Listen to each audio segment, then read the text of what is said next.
Et puis, beaucoup plus profondément encore, la liberté de coopérer à la recréation.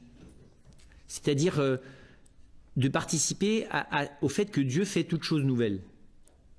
Alors vous allez me dire, ça nous échappe complètement ça. Oui, mais là où le Seigneur a besoin de moi, vous voyez, pour faire advenir le royaume, c'est complètement original. C'est pas juste que je sois à peu près dans les clous selon les 10 commandements, que j'aille demander pardon quand je suis en dehors des clous des 10 commandements, et qu'à peu près je sois d'accord avec ce que dit en gros l'Église, j'ai rien contre, je suis un brave, gentil moi, je suis pas méchant, je fais à peu près ce qu'il est bien de faire quand on est catholique. C'est bien. Puis c'est un peu petit. Vous voyez, ça manque un peu d'ambition. Et donc, j'allais dire, la vraie créativité, elle est dans la certitude que Dieu ira chercher ce qu'il y a de plus original dans ma manière de faire, dans ma manière de regarder, dans ma manière de comprendre, dans ma manière d'aimer, à cet endroit-là.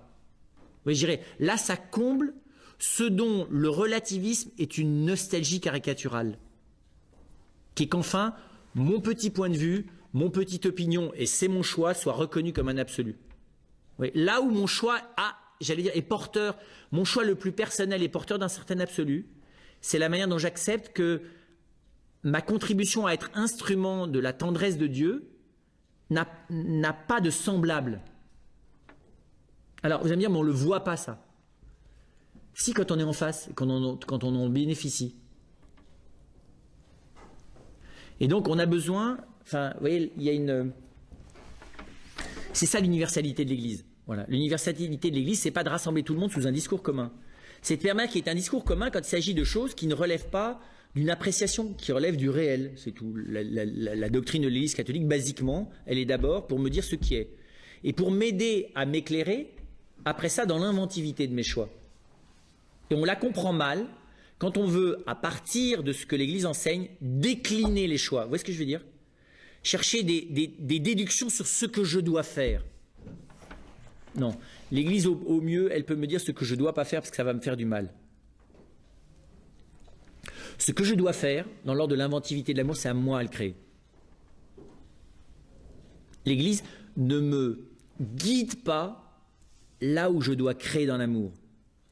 Elle me donne vous voyez, les limites qui vont me faire sortir de la vérité d'aimer. Mais pour mieux, comment vous dire ça ? Elle balise mon chemin pour mieux qu'il soit créatif.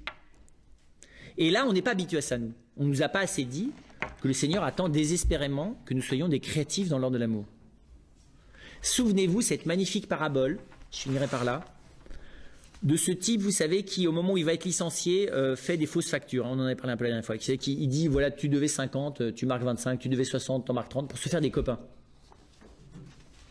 L'inventivité relationnelle, aujourd'hui on dirait l'inventivité dans la création d'un réseau en l'espace de quelques jours.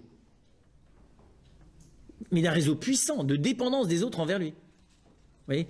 Cet homme se crée un réseau de redeveurs envers lui. C'est géant ça.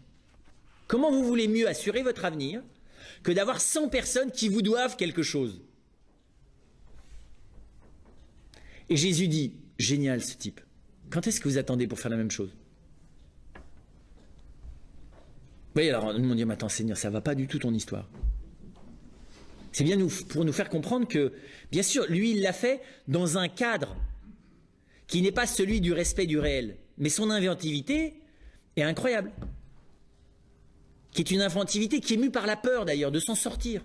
Qui le pousse vers ses semblables par peur de s'en sortir. De ne pas pouvoir s'en sortir, pardon. Eh bien, j'allais dire, Jésus a cette audace de dire, mais voilà, c'est ce type de créativité positive, par attraction vers autrui que vous devriez inventer. Vous voyez, donc, en gros, Jésus leur dit, plutôt que de vous prévaloir de votre honnêteté, dont d'ailleurs, il n'a pas grand-chose à faire, le Seigneur. Il est très heureux qu'on soit honnête, hein. Mais je dirais, tant mieux pour nous qu'on est honnête. De toute façon, c'est pour nous, vous voyez, je dis, c'est un retour sur investissement personnel, l'honnêteté. Oui. Dire Seigneur, je suis honnête pour toi. Sinon, il s'en fiche. Je veux dire, l'honnêteté, c'est mes problèmes terrestres. Vous comprenez, la vie divine n'est pas changée par l'honnêteté ou malhonnêteté. Il dit, bah, tant mieux pour toi. Mais si je lui dis, tu vois, Seigneur, c'est sûrement bien ce que j'ai parce que je suis honnête. Il va dire, non, là, tu vois, là tu as commencé à faire les conditions sine qua non minimum d'être toi. Maintenant que tu es toi, qu'est-ce que tu attends pour créer ? Et on dit, mais je comprends pas, Seigneur. Moi, ce que je devais faire, c'est être honnête. Non. Non, non. Être honnête était un préalable. C'est bon, tu as suivi mes conseils. Maintenant, vas-y, invente.